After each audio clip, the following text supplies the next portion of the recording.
Pessoal, como é que vocês estão? Espero que todos estejam bem, tenham aproveitado bastante esse final de semana, tenham descansado muito, porque agora é hora de retomarmos o nosso conhecimento, beleza? Bom, já vimos muita coisa até aqui e nós iremos continuar estudando um pouquinho ainda à distância, mas logo logo estaremos juntos mais uma vez, reunidos ali na sala de aula para a gente poder interagir, eu saber um pouco mais do que vocês fizeram. Tem alguns trabalhos que vocês ainda não apresentaram, como aquela pesquisa, lembra? Que eu coloquei para vocês com as 10 perguntinhas. Pois bem, eu não esqueci não. Mas para podermos continuar, é necessário também que nós não deixemos o nosso livro parado. Por isso, hoje nós estaremos trabalhando a intertextualidade, tá certo? Então, se você está atento, você está disposto e preparado, vamos embora, que tem muita coisa para vermos nessa aula. Bom, e quando falamos sobre intertextualidade, nós queremos saber, né, que palavrão é esse? Significa o quê? Observe o textinho aí, ó. Todo texto é a absorção e transformação de outro texto. A linguagem poética se lê, pelo menos, como dupla. Ou seja, o que ele está dizendo aqui é que todo texto que eu e você nós lemos, tá? Ele se torna um outro texto que alguém já leu ou escreveu. Ou seja, tudo aquilo que a gente produz é baseado em alguma coisa que já existe. É o que o texto está dizendo para nós. Outra coisa é, não é possível ler senão comparativamente, ou seja, racionalmente, não se trata tanto da opção entre comparar e não comparar. Não há de fato como não comparar. Toda leitura é ativação, partilha e cooperação interativa. O que ele está querendo dizer também é que tudo aquilo que nós lemos, nós comparamos com alguma coisa que nós já vimos antes. Tá? Então, muitas vezes, nosso conhecimento de mundo, associado à leitura, nos dá condições de entender um pouco mais o texto. Como, por exemplo, você pegar um conto de fadas, e aí você vê algumas cenas que já aconteceram em outros contos, faz com que você lembre, traga à memória, aquilo que um dia você já teve contato, um dia que é aquilo que você já aprendeu. É o que o texto também diz para nós. Mas, acima de tudo, vamos aprofundar um pouco mais esse conceito do que é intertextualidade. Tá? E o que é, então, intertextualidade? Bom, a noção de intertextualidade abre um campo novo e sugere modos de atuação diferentes ao comparativista, ou seja, apenas a comparação. Principalmente porque dá a possibilidade de você pegar algo que existe e produzir em cima de algo que existe, certo? Numa nova visão. Ou seja, ele vai dar uma ideia de originalidade. Então, você vai pegar algo, certo? Pode ser a melodia, pode ser um ritmo, pode ser uma letra, e você vai adaptar. E é nesse campo que surgem muitas paródias. E eu acredito que vocês já viram algumas paródias. Tá? Um dos mais conhecidos nas paródias aqui no Brasil é o Whindersson, tá? O Whindersson, porque ele trabalha justamente com coisas que já existem e ele dá a sua versão a partir de uma nova leitura, fazendo uma paródia. Tá? Então é isso que a intertextualidade também pode proporcionar, mas não é só isso não. Bom, a intertextualidade nada mais é do que o conceito que é importante nos dias de hoje quando falamos sobre criação artística, colocando então neste caldo de arte a literatura. É muito difícil nos depararmos com algo realmente original, atualmente no meio da cultura do entretenimento. Ou seja, é muito raro alguém aparecer com algo que assim, tive uma ideia, vou fazer isso. Tá? Tudo é baseado em algo que já existe. E isso se deve ao exercício constante de comparação. Então, onde estabelecemos quase sempre aproximações entre uma criação e outra. Quando percebemos que um texto usa outro texto em sua construção, mesmo que sem a intenção do autor, o que estamos fazendo é comprovar a ocorrência da intertextualidade. Ou seja, quando você pega um texto e compara a um outro texto existente, então você está dando a ideia de uma intertextualidade, de uma nova interpretação a partir de uma coisa que já existe. Então, a intertextualidade trabalha com isso. É um texto, certo, que dentro dele existe fragmento de outro texto. Tá? Aí se pudéssemos desmembrar um pouco a palavra, o inter quer dizer dentro, no interior. Então, textualidade está dizendo a questão da ação do texto. Então, é algo que está dentro do interior do texto. E o que é que você acha dentro desse texto? Um texto existente. Bom, e ainda continuando sobre a definição do que é intertextualidade, sendo assim, a intertextualidade nada mais é do que o cruzamento de um texto com outro, ou outros textos, muitas vezes utilizado conscientemente, sendo parte fundamental da criação do autor. Comporta-se não como plágio, tá? E aqui eu quero abrir um parênteses para você entender o que é plágio. Plágio é quando você pega algo que existe e você coloca o seu nome fazendo igual, tá? Então, por exemplo, eu fiz um trabalho, coloquei o meu nome, mas aí você procurou fazer um trabalho, achou muito interessante. Aí você fez uma cópia do meu trabalho e colocou o seu nome. Então, se é uma coisa que já existe e você coloca o seu nome, você faz um plágio, você faz uma cópia. Você toma direitos autorais que não são seus.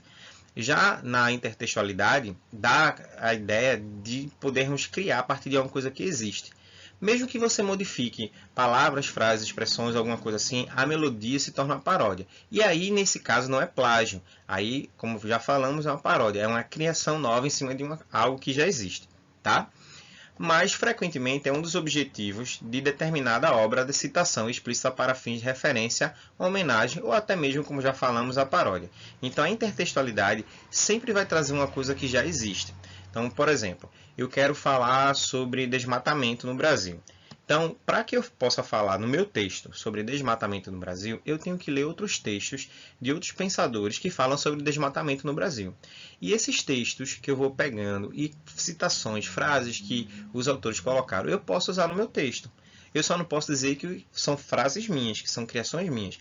Mas a partir do momento que eu uso esse texto, certo, existente, dentro do meu texto que eu estou começando a dar forma, eu estou trabalhando com o conceito de intertextualidade. Ou seja, é um texto que está no interior de outro texto. Ok? Vamos seguir. Bom, e aqui nós podemos ver um desses exemplos da intertextualidade. Observe aqui Puma, certo, que é uma marca registrada, tá? Inclusive bastante conhecida, não apenas na parte de calçados esportivos, mas também de toda a linha esportiva de vestuária. Tá? E aqui nós temos o Pumba. Quem lembra do Pumba, do Rei Leão? Então, observa. A proposta aqui foi fazer justamente uma intertextualidade, uma paródia, certo? Uma brincadeira. Então, aqui a Puma, por ser um animal veloz, sagaz, certo? E também ter essas habilidades. Você vê aqui o Pumba, que não era tudo isso que nós já vemos, né? Já sabemos sobre ele. E aqui ó, foi comparado, então foi colocado o Pumba como se fosse um puma. Então esse daqui é um dos muitos e tantos exemplos que nós temos sobre a intertextualidade. Então quando você olha para a imagem do Pumba, você automaticamente lembra da imagem do Puma, que é essa imagem inicial. Ok? Isso é intertextualidade. Bom, um dos exemplos mais clássicos que é bastante trabalhado na intertextualidade também é o retrato da Mona Lisa. E muitos querem saber justamente qual é o segredo que está por trás desse sorriso misterioso. Porque olhando para a imagem, você percebe que é uma mulher séria. Naquela época, até então, muitas mulheres não eram esboçadas nem criadas, certo? Sorrindo e outras coisas mais, elas mais sérias, tá? E uma coisa interessante sobre a Mona Lisa é que realmente ela existiu, tá? Ela não foi em criação, não. Ela existiu, foi uma pessoa de fato que foi retratada lá na obra de Da Vinci, tá? Mas na intertextualidade, alguns criadores também deram novos formatos para a Mona Lisa, que é isso que nós vamos ver agora. Então, por exemplo, observe a primeira figura. Então, ó, nessa intertextualidade, observe que trata-se da mesma Mona Lisa, só que ela recebeu agora ó, o rosto de um homem. Tá? Ó, bigode, cavanhaque, os cabelos castanho, mais puxados para um castanho, certo? Cacheados. Olha aqui. Esse também passou bastante tempo, que era no comercial da Bombril, certo? Pelo ator Carlos Moreno, que sempre nos slogans da Bombril, ele sempre trazia uma comparação, trazia uma intertextualidade de forma bem dinâmica e de forma bem divertida. Então, nesse caso aqui, ao fundo você vê a retratação dessa paisagem, tá? Na qual a Mona Lisa foi retratada, e aqui ele pousando de Mona Lisa, né? Aqui também é bastante conhecido, que é da Turma da Mônica, tá certo? Só que diferente da Mona Lisa, né? Mônica não tinha como esconder o sorriso, tá? Justamente por causa dos dentinhos salientes. Depois temos aqui a Mona Lisa mais moderna, tá? Debochada, utilizando aqui, ó, o iPhone dela, só se mostrando, só printando aí pra galera, tá? Aí, ó. Quem gosta muito disso aí vai curtir bastante essa pose da Mona Lisa, tá certo? Mona não quer nada. Tá? E essa daí também, né? Praticamente uma Mona adolescente. Então, tudo é motivo para uma selfie, tudo é motivo para uma pose. E aí, caras e bocas são poucos, justamente para demonstrar as feições da Mona Lisa. Então, todas essas imagens que tentam reproduzir a imagem original que nós estamos trabalhando é justamente uma intertextualidade. E finalizaremos com uma das mais engraçadas nessa linha, tá? Bom, na intertextualidade também, há basicamente duas maneiras para se perceber quando você está trabalhando ou não com um texto dentro do outro.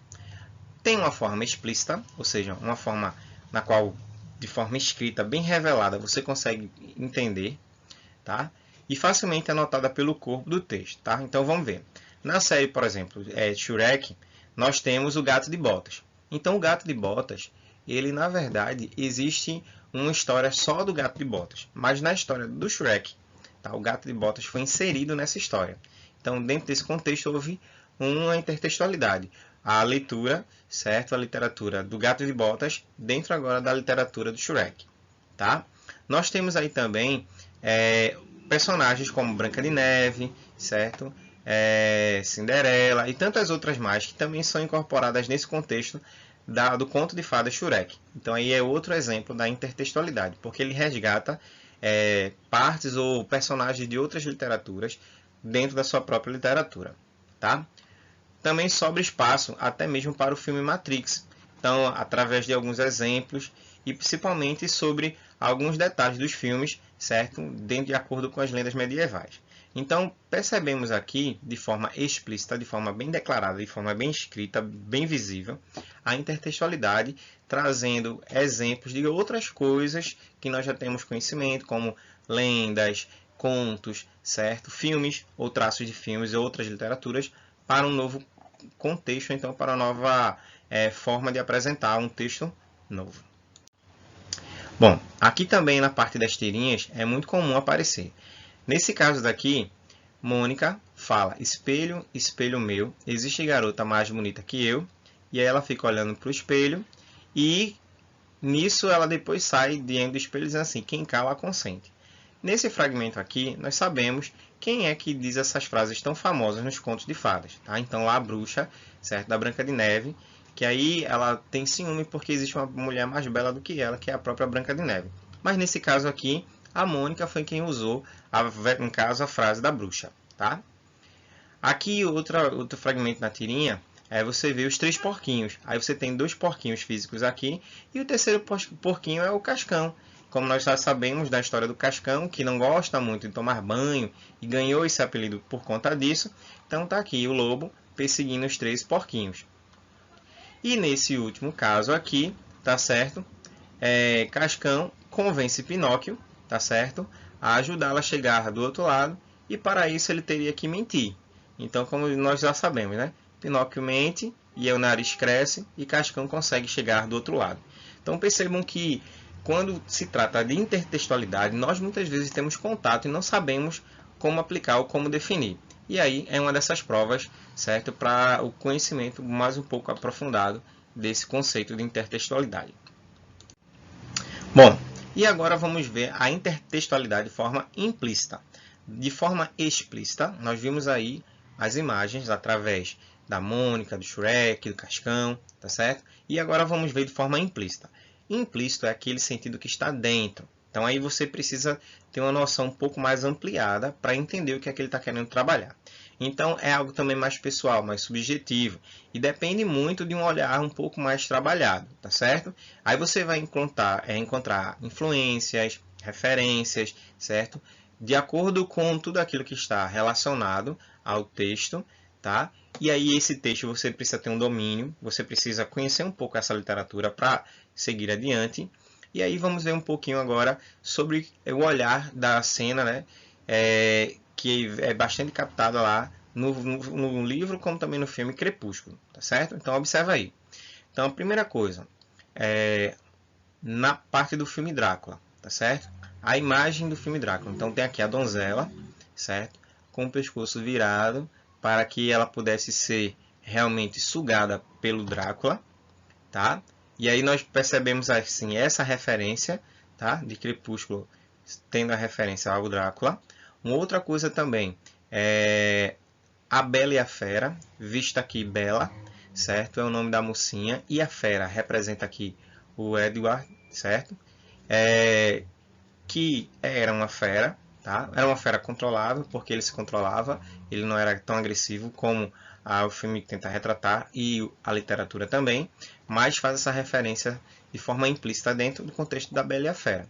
Bela que é a personagem e ele, tá? E abrindo espaço também para a velha história de amor proibido entre Romeu e Julieta. Mas como assim? Porque Julieta e Romeu pertenciam a famílias diferentes e que eram famílias rivais. Os Montecchios e os Capuletos, tá? Que não se gostavam. Mas acabou que os filhos acabaram se namorando, se apaixonando e viveram um amor proibido, que foi a mesma coisa sugerida também pela literatura dentro do caso amoroso de Bella e Edward, nesse contexto aí da saga Crepúsculo. Um mortal com um imortal, tá? Uma humana com um vampiro. Então, dentro desse conceito aí, as famílias jamais iriam aprovar essa união, mas eles lutaram até o fim, até que no final, para quem já assistiu a saga, Bella decide realmente se tornar uma vampira, certo? Devido às complicações relacionadas ao parto, porque ela também não sabia que iria conceber. E tudo isso aí vai evidenciando uma nova fase do filme que arrecadou muitos milhões de dólares e também deu a entender, né, que esse amor ele ultrapassa as barreiras do natural e do sobrenatural. Bom, a intertextualidade também não demonstra só apenas na questão das imagens. Ela pode também estar contida nos textos, nas letras de músicas, certo? Nós vamos agora ver uma comparação, que inclusive está no nosso livro, tá? Da Canção do Exílio, de Gonçalves Dias. E ele vai falando um pouco da sua terra, tá certo? Que no caso é o Brasil. E vai fazendo referência à terra da qual ele estava habitando, né, vivendo naquele momento, que era Portugal. Então ele diz assim: minha terra tem palmeiras, onde canta o sabiá, as aves que aqui gorjeiam, não gorjeiam como lá. No céu tem mais estrelas, nossas vasas têm mais flores, nossos bosques têm mais vidas, nossa vida mais amores. Em cismar sozinho à noite, mais prazer eu encontro lá. Minha terra tem palmeiras, onde canta o sabiá. Então, nesse caso daqui, ele pegou dentro do seu contexto fragmento do hino nacional, certo? Nossos bosques têm mais vida, nossa vida em terceiro mais amores. Então, nesse contexto aqui, houve também a intertextualidade da letra da música lá do hino nacional brasileiro com um fragmento da literatura produzida por Gonçalves Dias. Mas outros, certo? Pensadores também eles recriaram parte, certo? Desse fragmento. E veja como é que a gente consegue perceber isso. Minha terra tem primores, que tais não encontro eu cá. Em cismar sozinho à noite, mais prazer eu encontro lá. Minha terra tem palmeiras, onde canto sabiá, não permita a Deus que eu morra, sem que eu volte para lá. E aí ele vai contando o fragmento desse texto e vai evidenciando cada vez mais. Bom, e agora vamos tentar ver uma paródia, certo? Ou uma intertextualização, uma reorganização do pensamento de Gonçalves Dias, por José Paulo Paz, que ele faz a Canção do Exílio facilitada, ou seja, sem muitas palavras difíceis, palavras super fáceis. Lá, a, sabiá, papá, maná, sofá, sinhá, cá, ba. Então, dentro desse contexto aqui, ele trabalha algumas expressões que estavam lá na Canção do Exílio. Nova Canção do Exílio, agora na versão de Carlos Drummond de Andrade. Um sabiá na palmeira, longe estás, aves cantam um outro canto. O céu cintila sobre flores úmidas, vozes na mata e o maior amor. Só na noite serei feliz, um sabiá na palmeira longe, onde tudo é belo e fantástico. Só na noite serei feliz, um sabiá na palmeira longe. Então ele faz uma nova canção. E aí ele se baseou a partir de onde? Justamente de algo que já existia. Por isso que o texto inicial fala que a intertextualidade ela bebe de uma fonte já existente, ou seja, ela se apoia em algo que já existe, para dar uma nova vida, um novo formato. Observa aqui. Quando falamos, certo, sobre Enem, há algo importantíssimo que é sempre ser lembrado. A interdisciplinaridade, ou seja, quando você tem uma disciplina dentro da outra. Questões da disciplina, fala de disciplina dentro da outra. A possibilidade disso acontecer, por exemplo, é um indício de intertextualidade. Então, na tirinha aqui, observe que a serpente está deduzindo para que Eva possa levar a maçã para o Adão. Só que quem é essa Eva? A Eva é a Magali. E como sabemos, Magali ela não vai levar nada para seu Adão, pelo fato de ela ser muito esfomeada e muito comilona, ela ia comer a maçã sozinha.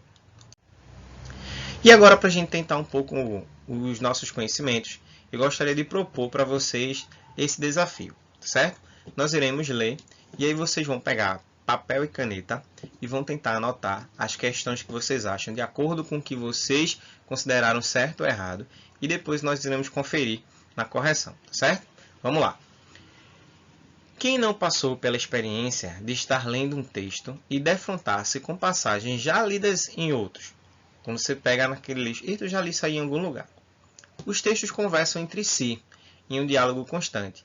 Esse fenômeno tem a denominação, certo, de intertextualidade. Vamos ler os seguintes textos para entender melhor. Então, no texto 1, de Carlos Drummond de Andrade. Quando nasci, um anjo torto, desses que vivem na sombra, disse: vai, Carlos, ser gaúche na vida.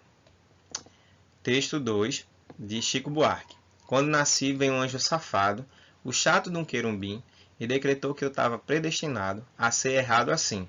Já de saída a minha entrada entortou, mas vou até o fim. Então já percebemos aqui que existem fragmentos, tanto no texto 1 quanto no texto 2, que são iguais. Texto 3. Quando nasci um anjo esbelto, desse que tocam trombeta, anunciou: vai carregar bandeira, carga muito pesada para a mulher, esta espécie ainda envergonhada. E aí foi de Adélia Prado.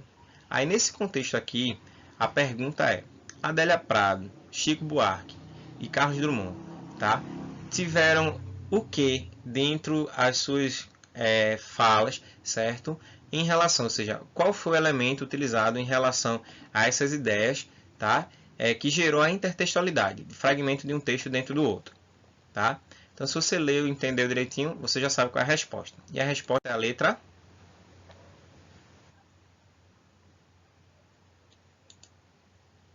A, tá?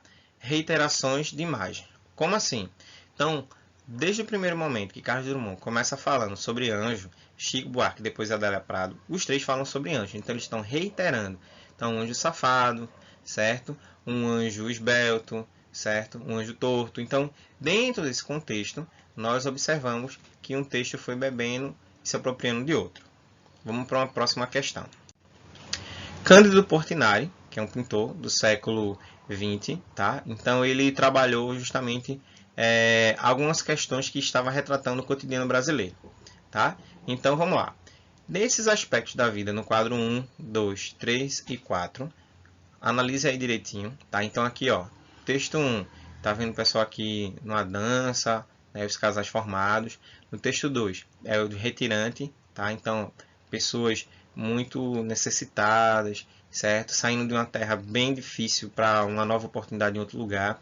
Aqui nós temos também outra espécie de retirante, certo? Outro fragmento de retirante. E finalizando aqui com a figura do cangaceiro. Sobre a temática dos retirantes, Portinari também escreveu o seguinte poema: os retirantes vêm vindo com trouxas e embrulhos, vêm das terras secas e escuras pedregulhos, doloridos como fagulhas de carvão aceso, corpos deformes, uns panos sujos, rasgados e sem cor, dependurados, homens de enorme ventre bojudo, homens, mulheres com trouxas caídas para o lado, pançudas, carregando ao colo um garoto, choramingando remelento. Das 4 obras produzidas ou reproduzidas, assinale quais delas abordam, certo, a problemática que esse tema possui, tá? E aí, 1, 2, 1, 3, 2, 3, 3, 4. E a questão aí é a letra C, 2 e 3, certo? Quando ele retrata justamente a parte dos retirantes, aquela figura um pouco mais esquelética e uma figura um pouco mais vestida. Bom, os transgênicos vêm ocupando parte da imprensa com opiniões ora favoráveis, ora desfavoráveis. Um organismo, ao receber material genético de outra espécie, ou modificado da mesma espécie, passa a apresentar novas características. Assim, por exemplo, já temos bactérias fabricando hormônios humanos. algodão colorido e cabras que produzem fatores de coagulação sanguínea humana. O belga René Magritte, um dos pintores surrealistas mais importantes, deixou obras enigmáticas. Caso você fosse escolher uma dessas imagens para representar, certo, algo transgênico, qual delas seria? Então aqui, esse homem, certo, que tem uma sombra transparente. A letra B aqui, uma mulher metade peixe. Aqui um navio transparente que se confunde e retrata tanto as nuvens como também o oceano. Um cachimbo, tá? Que nessa frase aqui significa isto não é um cachimbo. Ou um pintor, certo? Trabalhando um pássaro em movimento, né? Voando. Qual dessas imagens aqui retrataria melhor, certo, a ideia do transgênico?